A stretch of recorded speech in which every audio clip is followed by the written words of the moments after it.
할렐루야. 우리 옆에 있는 분들에게 인사 나누겠습니다. 잘 나오셨습니다. 오늘도 은혜 넘치시기를 바랍니다. 할렐루야. 고맙습니다. 우리 복 주시는 하나님 2월에 말씀의 주제를 정해서 계속 복에 대한 말씀을 나누고 있습니다. 매주일마다 복에 대해서, 하나님에 대해서 새롭게 인식하시고 새롭게 알아가시는 놀라운 은혜가 여러분 가운데 있기를 원합니다. 자, 오늘은 두 번째 시간입니다. 세 번째 시간, 순종함이 복이다는 제목을 가지고 복의 이야기를 좀 계속 이어가고자 합니다. 여러분, 복은요, 하나님과 깊은 관계가 있습니다.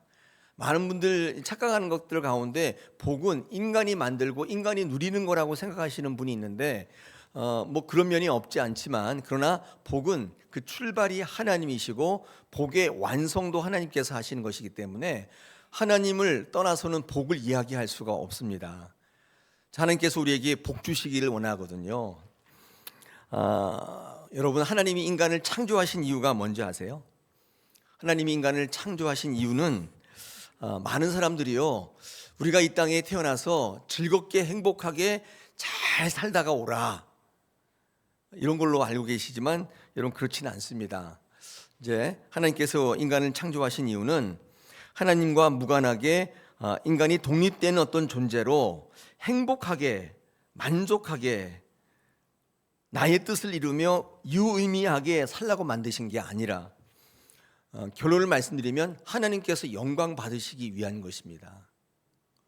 이게 좀 들리실 때 다소 좀 이기적으로 들리기도 하고 일방적으로 들리기도 해서 인간이 주인된 많은 분들은 이런 이야기 굉장히 기분 나빠합니다. 나는 나지, 뭐 내가 하는 게 영광을 돌려? 내가 무슨 뭐 하나님의 뭐 부속품이야? 예, 부속품이에요. 하나님께서 여러분을 지으실 때 하나님은 창조주고 여러분 피조물인데 왜 지으셨냐면 여러분을 통해서, 세상 모든 만물을 통해서 영광을 받으시기 위해서입니다. 우리 그 신학에서는 이거를 신적 속성이라고 얘기합니다. 성경에서 발견되는 하나님의 속성인데, 하나님은 창조주시잖아요. 여러분뿐만 아니라 모든 걸 다 만드시고 그것을 통해 영광을 받으시기 위해서 만드신 거예요. 창조하신 거예요. 이게 창조주의 당연한 신적 속성이며 권리이죠. 우리 인간은 이해할 수 없어요. 우리는 피조물이기 때문에. 여러분, 이 종교개혁 이후에 우리의 신앙의 선조들이, 종교개혁가들이 하나님의 말씀과 또 개혁신앙을 기초로 해서 그들의 신앙을 고백한 게 있어요.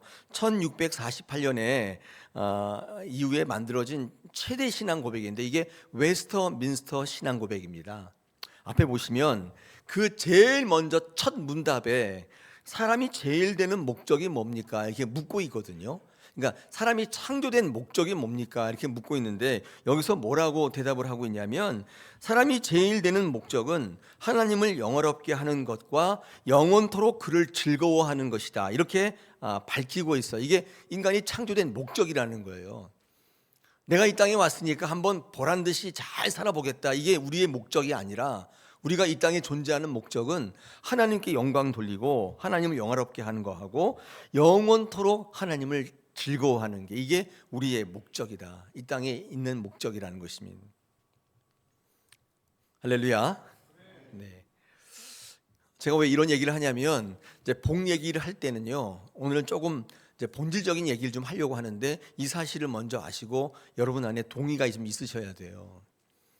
나는 그런 거 없고, 나는 이 땅에 태어나서 한평생 한 번밖에 없는 인생, 내가 원하는 대로 한번 살아보겠다, 보란 듯이 한번 살아보겠다, 이런 인간적 의지를 가지고 있는 분들은 오늘 제가 하는 얘기는 조금 듣기가 어려우실 거예요. 저는 세상에 말하는 복을 전하려고 하는 게 아니라, 전에도 말씀드렸는데 성경에 나타나 있는 복을, 성경적 복을 여러분에게 전달하고자 하는 것입니다. 여러분이 창조된 목적이 뭐라고요? 하나님을 영화롭게 하는 거다. 이게 우리가 이 땅에 존재하는 목적이라는 것입니다. 여러분, 진화의 논리는 뭔지 아세요? 진화는요, 뭐 어려운 말 다 빼고 한마디로 말하면 인간을 인간되게 더욱 인간되게 해요. 이게 진화론이에요. 이게 무슨 말이냐면, 변화무쌍한 환경에 따라 인간은 바뀌어 간다는 거예요. 창조주의 뜻과 섭리에 따라서 바뀌는 게 아니라 결정되는 게 아니라 환경이 인간을 지배한다는 거예요. 진화론적인 인간은 늘 환경에 따라 상황에 따라 살아가는 존재일 수밖에 없는 것입니다. 환경에 따라 상황에 따라 자꾸 내가 바뀌어가는 거, 이게 진화론이거든요.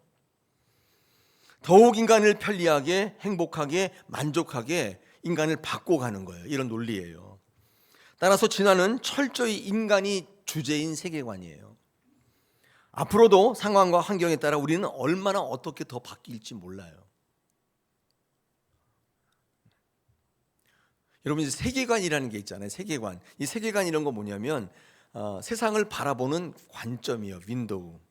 어떤 사람은요, 이 창조적인 세계관을 가지고 세상을 바라보고 있는 분이 있어요. 어떤 사람은 이 진화론 같이 유물적인 세계관 가지고 세상을 바라봐요. 어떤 사람은 윤회적인 세계관을 가지고 세상을 다르겠죠. 해석도 다르고 삶의 방향도 다르고 자세도 다릅니다. 모든 사람은 이 세계관을 가지고 살아가는 거예요.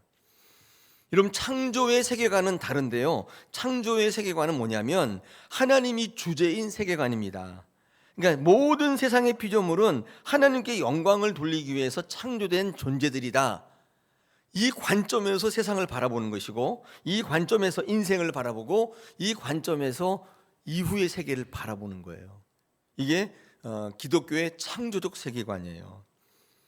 저와 여러분은 그 세계관을 가지고 바라보고 인식하고 사고하는 그리스도인이다, 그 말이에요. 할렐루야. 여기에 윤회론적 세계관을 가지고 보시는 분 계세요? 나는 그렇게 생각 안 하고 태어나면 또 돌고 또 돌고 돌고 또 태어나면 돈다, 이렇게 생각하시는 분 계세요? 그럼 잘못 찾아오신 거예요. 절로 가셔야 돼요. 어떤 분은 유물적 세계관을, 아까 진화론적이잖아요. 인간은 다 죽고 없어지고 자연으로 돌아간다, 이렇게 생각하시는 분은 잘못 찾아보셨어요. 도교로 가셔야 돼요. 도교. 이런 세계관을 가지고 각각 바라본다고요. 우리는 하나님께서 이 땅을 만드시고 우리를 하나님의 영광을 위해서 만드시고 또 우리의 삶을 통해 영광 받기를 원하신다. 여러분, 이 세계관을 가지고 인생을 경영하고 있어요. 사람들을 바라보고 역사를 지금 바라보고 있는 거예요. 여러분, 그렇기 때문에 하나님이 모든 것의 주관자이시고 하나님의 섭리와 뜻에 따라 이 세상은, 여러분은, 우리는 움직이고 있다. 할렐루야. 내 열심과 내 수고와 내 노력으로 이루어지고 있는 게 아니라, 그런 게 분명히 있지만 그러나 그 밑에서 주관하시는 분은 하나님이시기 때문에 여러분의 수고와 노력과 열심을 어떤 때는 의미 있게 만드시고 어떤 때는 또 무의미하게 만들기도 하세요. 그렇게 움직이고 있다, 그 말이에요. 그러므로 우리의 모든 복과 저주는 하나님께로부터 옵니다. 그 어느 것 하나도 복이든 저주든 인간을 행복하게 만들려는 의도가 없어요. 또 인간을 망하게 하려는 의도도 또한 없어요. 다 모든 것이 하나님께서 영광을 받으시는 거예요. 복을 주심으로도 영광 받으시고요, 우리에게 실패케 하심으로도 영광 받으세요. 무엇이냐면 이 모든 것들이 하나님께로부터 온다는 생각을 가지고 하나님을 고백하는 사람들을 통해서 그 어떤 모양이라도 하나님께서 영광을 받으시는 줄로 믿습니다. 그러므로 우리가 원한다고 무작정 복을 주시는 하나님이 아니시고 우리가 잘못했다고 무조건 저주하시는 분도 아니세요. 제가 살아보니까 엄청나게 잘했는데 대가가 없어요. 내 자신 생각할 때도 이 정도면 굉장히 잘했어요. 근데 아무런 대가가 없어요. 성과가 없단 말이에요. 맥 빠져요. 근데 어떨 때는 굉장히 잘못했거든요. 근데 유익이 있어요. 그럴 때도 있어요. 여러분, 그럴 때 없으세요? 여러분이 얻는 모든 것들은 정말 여러분이 다 노력해서 얻은 거예요? 왜 꿀 먹었어요? 여러분이 실패했을 때 여러분이 잘못해서 실패한 적이 단가요? 그렇지 않잖아요.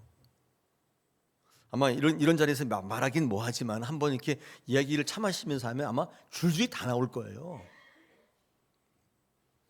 하나님이 이 땅을 경영하는 원칙은 인과율이 아니에요. 인과응보, 인과율 하나가 들어가면 하나, 이런 게 아닙니다. 하나님의 은혜의 법칙에서 움직이고 있다는. 내가 잘했기 때문에 상 받고 내가 못했기 때문에 벌 받고 꼭 그런 건 아니에요. 때문에 하나님께서 우리에게 복을 주시는 이유는 하나님께서 영광 받으시기 위한 거예요. 하나님께서 우리에게 실패케 하시는 이유도 마찬가지예요. 영광 받으시기 위한 거예요. 하나님은 인간에게 영광 받으시기 위해서 우리를 낮추기도 하시고 높이기도 하십니다. 실패케도 하시고 복을 주시기도 하고 그런 하나님이십니다. 여러분, 그런 사람이 있냐? 성경에 있어요. 제가 한번 그런 인물을 들라고 하면 대표적인 인물로 한나를 이야기해 볼 수 있습니다. 여러분, 한나는 어떤 여인이시죠? 한나는 아이를 못 낳아서 엄청나게 힘들었던 여인, 인생에 살 의미가 없었던, 고민하고 힘들고 기도하고 아무튼 뭐 그러다가 아이를 낳았어요. 사무엘을 낳았단 말이에요. 근데 사무엘을 낳은 것뿐만 아니라 이후에는요, 자식을 6명 더 낳았어요. 총 7명을 낳았다고요. 여러분, 이 한나가 고백한 노래의 시가 있는데 그게 사무엘상 2장입니다. 한번 보십시오. 제가 이렇게 적어왔는데 좀 길어가지고 2단으로 나누었습니다. 제가 한번 8절까지 읽을 텐데 여러분 굵은 글씨로 한번 중심으로 한번 보시면 좋겠습니다. 제가 한번 해설을 해드릴게요. 사무엘상 2장 1절을 한번 제가부터 읽어보겠습니다. 한나가 기도하여 이르되 내 마음이 여호와로 말미암아 즐거워하며 내 뿔이 여호와로 말미암아 높아졌으며 내 입이 내 원수들을 향하여 크게 열렸으니 이는 내가 주의 구원으로 말미암아 기뻐함이니이다. 여호와와 같이 거룩하신 이가 없으시니 이는 주밖에 다른 이가 없고 우리 하나님 같은 반석도 없으심이다. 심히 교만한 말을 다시 하지 말 것이며 오만한 말을 너희 입에서 내지 말지어다. 여호와는 지식의 하나님이시라. 행동을 달아 보시느니라. 용사의 활은 꺾이고 넘어진 자는 힘으로 띠를 띠도다. 풍족하던 자들은 양식을 위하여 품을 팔고 줄이던 자들은 다시 줄이지 아니하도다. 전에 임신하지 못하던 자는 7을 낳았고 많은 자녀를 둔 자는 쇠약하도다. 여호와는 죽이기도 하시고 살리기도 하시며 수월에 내리기도 하시며 거기에서 올리기도 하시는도다. 여호와는 가난하게도 하시고 부하게도 하시며 낮추게도 하시고 높이기도 하시는도다. 가난한 자를 진토에서 일으키시며 빈궁한 자를 거름더미에서 올리사 귀족들과 함께 앉게 하시며 영광의 자리를 차지하게 하시는도다. 땅의 기둥들은 여호와의 것이라. 여호와께서 세계를 그들 위에 세우셨도다.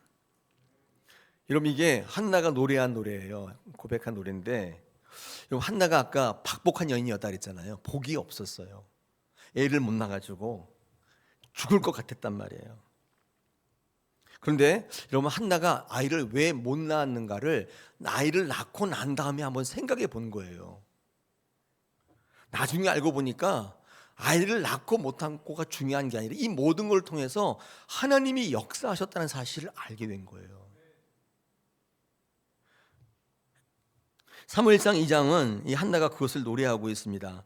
하나님께서 영광을 받으시기 어떻게 하시나? 아까 6절에 보니까 뭐 죽이기도 하시고 살리기도 하시고 뭐 이렇게 하시잖아요. 이 모든 것들을 통해서 하나님은 주기도 하시고 거두기도 하시고 애를 낳게도 하시고 못 낳게도 하시고 이 모든 과정을 통해 축복하시고 저주하는 게 아니라 이 모든 과정을 통해 영광을 받으신다는 거예요. 오늘 특별히 그 성경 말씀이 아까 읽으신 말씀 가운데 우리 5절 같은 데 보니까 임신하지 못했는데 7명을 낳았는데도 더 쇠약해졌다, 그런 표현이 있잖아요. 자식을 한 명도 낳지 못해서 받았던 고통을 통해서 한나를 하나님 앞으로 나오게 하심으로 하나님은 한나를 통해 영광을 받으셨어요. 그게 뭐냐면 내 주인이 하나님이시라고 고백하고 있기 때문에 그래요. 그 이후로 자식을 7명이나 낳아서 모든 것이 다 행복할 것 같았지만은 5절에 보니까 다시 쇠약해지는 것을 볼 때 자식을 많이 낳는 것도 나의 만족을 위한 것도 아니었구나 깨닫는 거예요. 자식을 많이 낳는데 쇠약해지면 어떻게 돼요? 더 기뻐야 되잖아요. 근데 그렇지 않더라는 거예요. 이 모든 것들을 통해서 하나님께서 영광을 받으시기 위해서 나에게 행하셨구나, 이 사실을 비로소 알게 된 거예요. 그래서 한나가 드리고 나서, 사무엘을 드리고 나서 기뻐서 이 노래를 부르게 된 거예요. 이게 한나가 복과 저주가 다 하나님께 영광을 돌리기 위한 것이로구나를 안 거예요. 그 이후로 한나는 무엇이든지 감사하는 인생이 된 거예요. 여러분, 성경에는 복과 저주가 동시에 기록되어 있습니다. 복이나 저주나 둘 다 하나님께로 돌아오게 하시기 위한 하나님의 개입하심이고 관여하심이에요. 하나님은 어떤 것으로도 우리의 주인 되심을 드러내시고자 하는 것입니다. 어떤 것이든지 하나님 앞에 나오게 되면 그게 하나님께 영광이 되고 그것이 우리에게 복이 되는 거예요. 그것이 실패이든 그것이 성공이든 관계없어요. 하나님이 받으시고 하나님 영광 받으실 때, 야, 네가 드디어 나를 너의 주인으로 고백하는구나, 내가 너의 주관자인 것을 알게 되었구나, 너 참 복되다, 그렇게 얘기하시는 거예요. 여러분, 우리가 자녀를 낳고 살지 않습니까? 자녀를 낳았는데 애지중지 키웠습니다. 논 팔고 소 팔아가지고 대학 공부시키고 성경을 시켜놨더니만 나중에 하는 얘기가, 나 부모님이랑 상관없다, 나는 나대로 살겠다, 나는 하늘에서 뚝 떨어졌다, 그러니까 나 오라가라 하지 마라. 그리고 부모를 찾지 않는다면 그 자식은 어떻게 되죠? 비난받죠. 영광 못 돌려요. 근데 어디 나가서든지 부모님을 먼저 이야기하고, 내가 이렇게 된 것은 우리 부모님이 나를 낳아주셨기 때문이에요, 그 어려운 가운데서 나를 공부시켰기 때문이에요, 이렇게 부모님께 영광을 돌리게 되면 어떻게 돼요? 많은 사람들이 그를 바라보게 되죠. 똑같은 원리예요. 여러분, 그것은 이해하시잖아요. 하나님께 영광 돌리는 것도 똑같습니다. 우리가 하나님 앞에 나가서 하나님을 인정할 때, 하나님을 우리의 구세주로, 우리의 주인으로 고백할 때, 그때 하나님이 영광 받으시는 거예요. 우리가 하나님께 영광 돌린다는 건 무슨 뜻인지 잘 모르셨잖아요. 이거예요, 이거. 뿐만 아니라 우리가 실패했을 때, 그때 하나님 앞에 무릎 꿇고 주님 앞에 나올 때 그 실패를 통해 영광을 받으시는 거예요. 여러분, 다윗이 밧세바랑 간음하여서 아이를 낳지 않습니까? 근데 그 아이가 죽게 되었어요. 그래서 사무엘하 11장에 보니까 무릎 꿇고 기도해요. 이 아이를 살려달라고. 금식해요. 그런데 하나님께서 그 아이를 데리고 가세요. 그 아이가 죽었어요. 여러분, 그때 다윗이 했던 첫 번째 행동이 뭐냐면 바로 성전에 들어가서 하나님께 경배했다고 되어 있어요. 저는 그 성경 말씀 읽을 때 감동받았어요.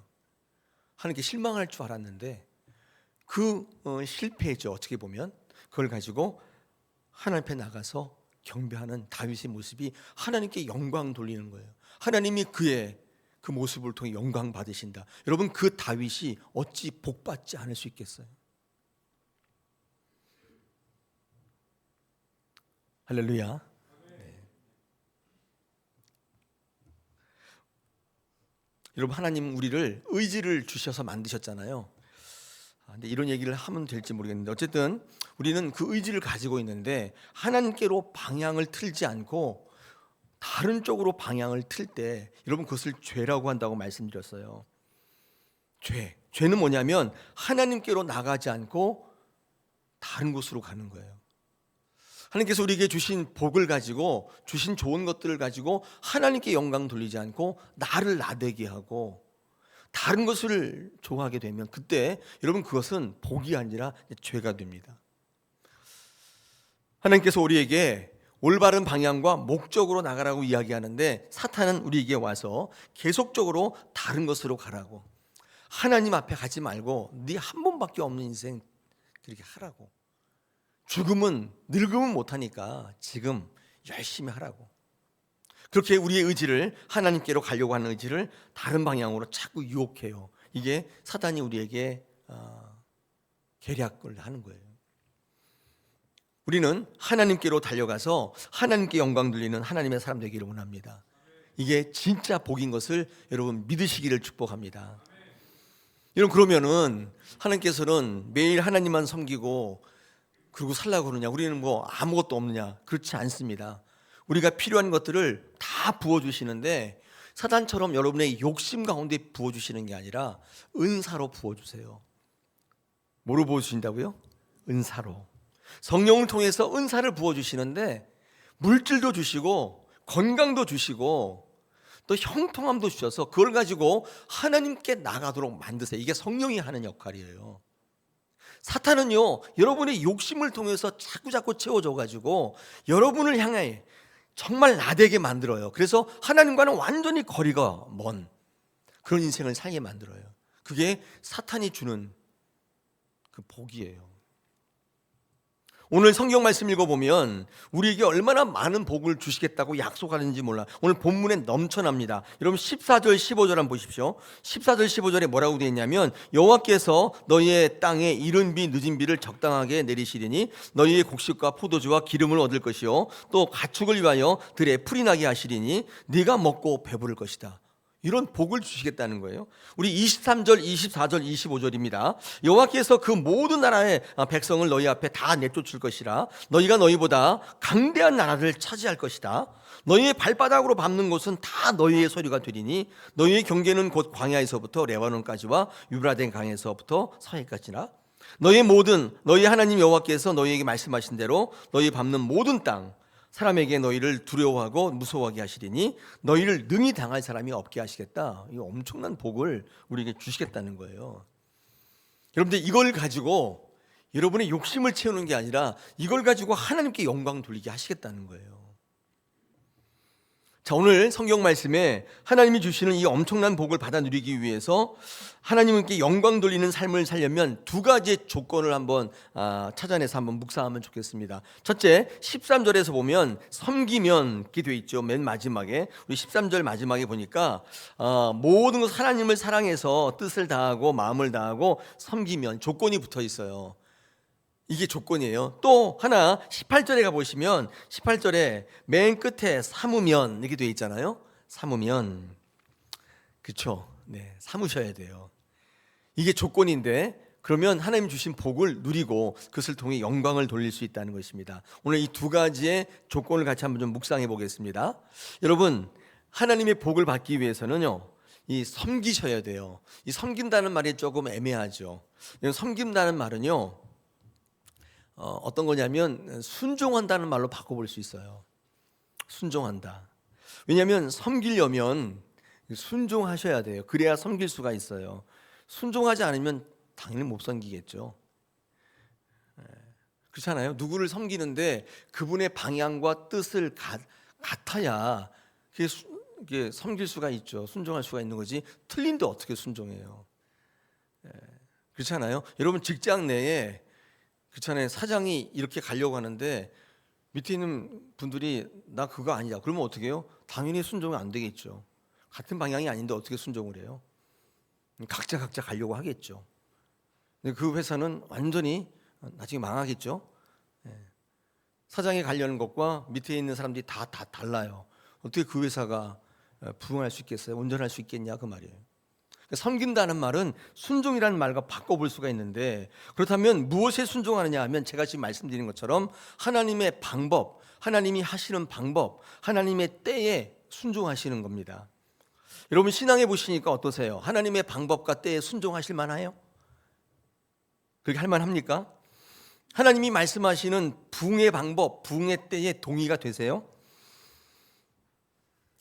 그거 아니어도 쉽게 할 수 있는 방법이 있는 것 같아요. 이런 거 있잖아요. 불법, 편법, 관행 이런 걸 하면 좀 빨리 갈 것 같은데 하나님 계속 기다리라고 하시고 이상한 방법을 자꾸 택하시니까 하나님의 방법에 순종할 수가 없더라는 것입니다.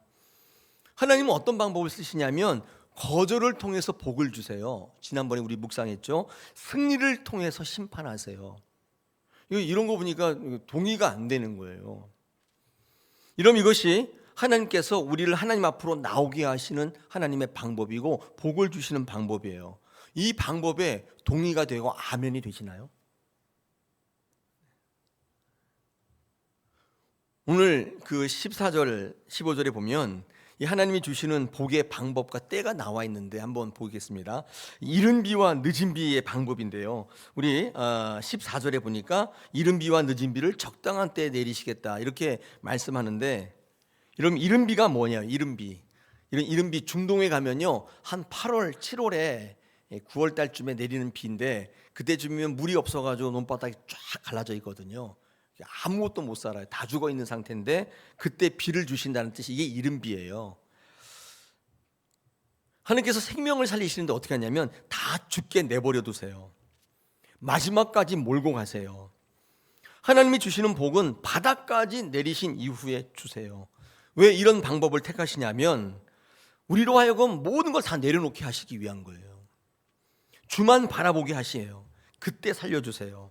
그때야 비로소 하나님이 내 주인 되신 것을 알게 되기 때문에 이게 하나님께 영광 받으시는 방법이에요. 좀 그렇죠? 그냥 좀 살만할 때 주시면 안 돼요?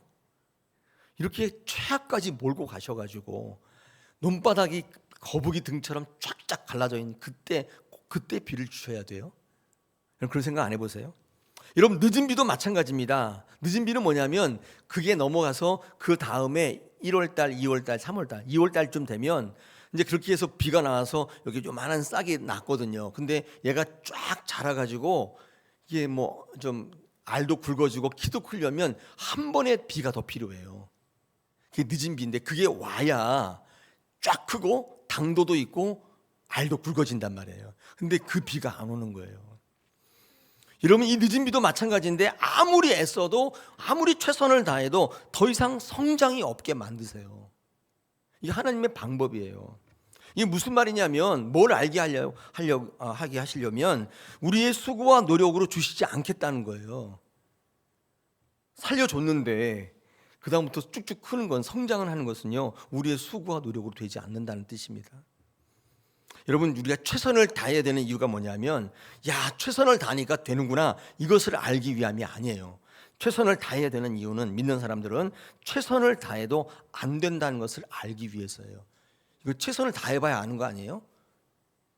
최선을 안 다해본 사람이 맨날 최선 다하면 다 된대요. 최선을 다해보면 안 되는 게 너무 많아요. 이걸 알게 하세요. 하나님이 주시는 방법은 인간의 수고와 열심을 통해서가 아니라 하나님의 은혜로, 성령으로 주신다. 이게 늦은 비의 방법이에요. 아무리 열심히 해도 성장이 안 돼요. 결과가 괄목하지 않는다. 그렇기 때문에 수고하지만, 노력하지만, 열심을 냈지만 기도하지 않을 수 없게 만드시는 거예요. 연약함을 가지고, 부족함을 가지고 주 앞으로 나오셔야 돼요. 그때 비로소 알게 하시고 주신단 말이에요. 저는 기도할 때 우리 다사랑교회에 늦은 비가 필요합니다. 당도가 넘치고 알이 굵어지는 그 늦은 비, 그 늦은 비는 우리들의 수고와 노력으로 되는 게 아니에요. 모든 재직들이 무릎 꿇으셔야 돼요. 기도하셔야 돼요. 우리 주장들을 내려놓아야 돼요. 그래야 하나님께서 여러분의 인생 가운데 이 알이 엄청 굵어지게, 키가 쫙 크게 하시고, 그걸 우리가 부흥이라고 부르면 좋을까요? 여러분의 가정에 당도가 넘치는, 한번 베어 물면 단물이 쭉 나오는 그 열매가 막 맺히게 하신다. 여러분, 기도한다는 것은 나의 필요를 부르짖는다는 의미도 있지만은 실질적이며 효과적인 기도는 나의 것을 내려놓는다는 뜻입니다. 즉, 순종한다는 뜻이에요. 주께 맡기는 삶이 진짜 기도예요. 하나님의 방법과 때를 신뢰하기를 원합니다. 하나님은 이런 방법으로 복 주십니다. 하나님께 맡기시고 하나님께 의지하면 하나님께서 복을 주시기 시작하는데, 그 복을 통해서 하나님 영광 받으시고 여러분을 하나님의 자녀로 회복시키시고 하나님과 연합되기 때문에 하나님의 풍요로움과 영원한 것들이 여러분에게 다 건너와요. 이게 교류하는 거 아니에요? 그럼 놀라운 역사를 이루시겠다는 것입니다. 할렐루야. 시편 37편 5절에 내 길을 여호와께 맡기라, 그를 의지하면 그가 이루시리라 말씀합니다. 내 생각을 내려놓고 맡기면 하나님이 이루신다는 거예요. 이 성도가 할 수 있는 가장 최고의 것은 맡기는 것입니다. 맡겨요. 여러분, 누구에게 맡겨요? 하나님께 맡겨야 돼요. 근데 하나님을 신뢰하지 않으면 어떻게 맡겨요? 하나님을 신뢰하는 게 굉장히 중요하죠. 여러분, 겸손은 하나님께 맡기겠다는 선언입니다. 교만은 내가 하겠다는 선언이거든요. 우리가 하나님을 신뢰할 때 하나님 우리를 신뢰하십니다. 신뢰는 상호적이에요. 하나님만이 나를 신뢰하고 나는 하나님 신뢰하지 않는 그런 건 없어요. 여러분, 맡길 때 누구에게 맡긴 줄 아세요? 맡길 때는요, 능력 있고 유능한 사람에게 안 맡깁니다. 신뢰하는 자에게 맡기는 거예요. 유능한데 순종이 없으면 그는 반드시 배신자 됩니다. 그 사람한테 못 맡긴다고요. 어떤 사람이냐면 신뢰할 만한 사람에게, 다소 능력은 없더라도 경험은 없더라도 하나님 앞에 신뢰를 갖고 있는 사람에게 일을 맡기는 거예요. 그 사람이 일을 이루는 거예요. 여러분, 순종함이 복이란 사실을 우리가 알고 있습니다. 복받는 인생은 하나님께 맡기는 삶입니다. 우리의 인생에 필요한 모든 것들은 우리가 구하는 것으로 얻는 것이 아니라 순종을 통해 얻게 됩니다. 순종은 절대적 순종만 있어요. 상대적인 순종이라는 건 없어요. 여러분, 사우랑 아시잖아요. 사우랑은 이 상황에 따라 순종하고 언제든지 순종하지 않았어요. 그 사우랑이 버림받았던 이유는 순종 안 했기 때문이 아니라 상황에 따라 순종했기 때문이에요. 이 상황에 따른 순종을 불순종이라고 내가 말한다 그랬잖아요. 많은 분들은 의아해요. 내가 굉장히 순종 많이 하는데 왜 나는 안 되지? 불순종했기 때문인데, 아무것도 순종 안 했다는 뜻이 아니에요. 자기 좋을 대로 순종했다는 뜻이에요. 여러분, 순종은 환경과 관계없습니다. 상황과 관계없이 즉시 절대적으로 순종하면 하나님이 주시는 열매, 복을 맺게 된다는 뜻입니다. 끝까지 하나님께 맡기고 하나님의 선하심에 순종하면 오늘 성경에 약속된 모든 복들이 여러분의 인생 가운데 이루어질 줄로 믿습니다. 여러분을 당할 자가 없대요. 저는 그 25절의 그 말씀이 제일 좋아요. 25절 맨 마지막에 보니까, 그죠? 너희를 등이 당할 사람이 없다. 그렇게 만들어 주시겠다는 거예요. 자, 오늘 제가 말씀 첫 번째 그 대지가 그거예요. 하나님께 순종하면, 섬기면 이런 복을 받는다. 두 번째 있습니다. 이 두 번째도 굉장히 중요하거든요. 하나님을 알아야 복 받습니다. 그런 내용인데, 여러분 18절에서 21절 보면요, 하나님의 복을 받고 누리기 위해서는 알아야 한다, 가르치고 배워야 한다는 것을 강조하고 있습니다. 여러분, 이건 굉장히 중요하죠. 18절 19절을 제가 한번 읽어보면, 이러므로 너희는 나의 이 말을 너희의 마음과 뜻에 두고 또 그것을 너희의 손목에 매어 기호를 삼고 너희 미간에 붙여 표를 삼으라. 19절, 또 그것을 너희의 자녀에게 가르치며 집에 앉아 있을 때든지 길을 갈 때든지 누워 있을 때든지 일어날 때든지 이 말씀을 강론하라 말씀합니다. 가르치고 배우라는 거예요. 여러분, 복의 전제 조건은 아는 겁니다. 복 받으려면 알아야 되는 것입니다. 복 주시겠다는 약속의 또 다른 표현은 알라는 명령이에요. 우리 기독교 신앙에는 아는 게 매우 중요하거든요. 아는 것과 복이 직결되어 있어요. 모르면 복이 없습니다. 여러분, 모르시는 분 복 받기를 기대하지 마세요. 모르는데 어떻게 복을 받아요? 여러분, 우리가 영생을 받는 것도 알아야 되는 거예요. 화면 보십시오. 요한복음 17장 3절에 영생은 그리스도 예수를 아는 것이다. 그때 영생이 온다는 거지, 그냥 교회 다닌다고 영생 오는 게 아니라 알아야 한다고 얘기합니다. 여러분, 그러면 무엇을 가르치고 무엇을 배워야 할까요? 아까 제가 조금 말씀드렸는데, 분별을 가르치고 분별을 배워야 되는 것입니다. 이게 무슨 말이냐? 여러분, 복에는 두 가지가 있다고 했잖아요. 한 가지가 하나님의 복이 있고 사탄의 복. 사탄이 주는 걸 복이라고 표현하기 좀 이상하지만, 이 사탄이 복 주시는 것, 복 주는 것도 있어요. 여러분, 사탄이 주는 복을 유사복이라고 해요. 유사복. 무슨 복이요? 그 하나님 주시는 복은 진짜 복, 정품. 여러분, 좋은 것에는요 항상 유사품이 있는 거 아시죠? 그렇지 않아요? 일부 예배 때 세이코 하니까 모르더라고요. 여러분, 시계 중에 세이코 아세요? 혹시 올드 세대네요. 네. 여러분, 세이코에 유사품 없어요. 짝퉁 없다고요.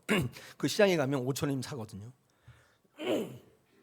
근데 롤렉스는 있어요. 가짜 있다고, 가짜. 근데 똑같아요. 한 5만 원 주면 사요. 500만 원짜리 5만 원이면 사요. 나이키의 유사품이 있죠. 나이코 있잖아요. 저희 때 제일 좋은 신발이 나이키하고 프로스펙스였거든요. 요즘 프로스펙스 없어졌더라고요. 있나요? 그 유사품 프로스프링 그거 있잖아요. 근데 비슷하게 생겼는데 가만히 보면 아니에요. 여러분, 좋은 거에는 반드시 유사품이 있어요. 하나님이 주시는 복에는요 반드시 유사복이 있어요. 비슷하게 닮아 있어요. 근데 여러분, 우리가 뭘 가르치냐면 이거를 가르쳐 주는 거예요. 이게 복이라는 거예요. 왜냐하면 그래야 복을 누리기 때문에, 진짜 복이 무엇인지를 알기 때문에 복을 누릴 수 있다는 거예요. 여러분, 교회에서 가르쳐주고 매일 강론하고 어디 있든지 무엇 하든지 깨어있든지 일어나든지 매일 강론하라고 이야기하는 것은 그게 복이기 때문인 거예요. 그냥 가르치는 게 아니라 확실하게 가르치래요. 손목에 매어 기호를 삼고 미간에 붙여 표를 삼고 어디 있든지 말씀을 강론해야 한다고 말씀합니다. 오직 예수 오직 말씀으로 살게 만들라는 거예요. 그래야 복을 누린다, 우리에게 말씀합니다. 사랑하는 여러분, 하나님의 복이 무엇인지를 우리가 들었는데, 아까도 말씀드렸듯이 여러분이 원하는 복은요, 하나님께서 은사로 주세요. 내가 하나님께 영광 돌리겠다고 결정하시면 성령께서 여러분에게 은사로 채워주시기 시작해요. 은사에는 돈도 있고 건강도 있고 출세도 있고 다 있어요. 근데 그걸 주시면 이걸 가지고 하나님 영광을 돌리기 위해 살아가는 많은 분들이 나오게 되는, 하나님의 나라를 세워간다는 뜻입니다. 사탄은 욕심으로 채워줘요. 나를 더욱 나대게 하고 하나님과 더욱더 멀어져서 하나님과 관계없는 인생을 살아가게 만드는 거예요. 똑같이 잘 사는 것처럼 보이지만 마지막 종착적이 달라요. 오늘도 우리는 하나님의 은혜로 성령의 역사로, 성령의 이끄심으로 살아가기를 축복합니다. 한 주간 동안 하나님의 복을 마음껏 누리시길 바랍니다. 그것을 가지고 하나님을 이루며 하나님을 영화롭게 하며 하나님을 기쁘시게 하는 저와 여러분 되시기를 축복합니다. 복된 인생 되시기를 원합니다.